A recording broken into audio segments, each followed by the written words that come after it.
La femme de Dieu est un roman de 196 pages.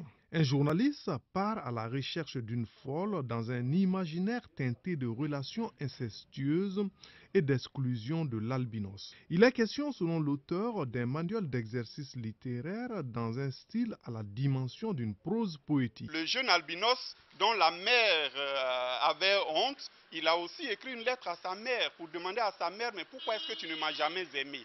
Parce qu'elle a fait un autre albinos en fait qui a été tué à 2 ans et dont le corps a été trouvé dans une rivière. C'est un livre de questionnement en fait. C'est un livre qui renvoie chaque lecteur au miroir intérieur. C'est un livre qui nous permet donc de nous regarder dans notre miroir intérieur et de nous poser certaines questions. Depuis sa 20e année, le natif de Biancouma, dans l'ouest de la Côte d'Ivoire, est auteur de pièces de théâtre, de nouvelles et de romans.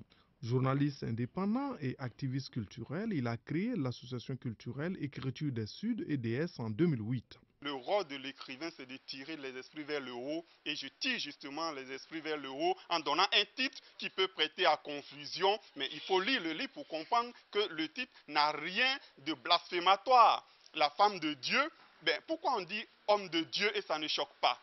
Un homme de Dieu, c'est celui qui est proche de Dieu, c'est celui qui voue sa vie à Dieu. Mais la femme de Dieu peut être une femme qui voue sa vie à Dieu.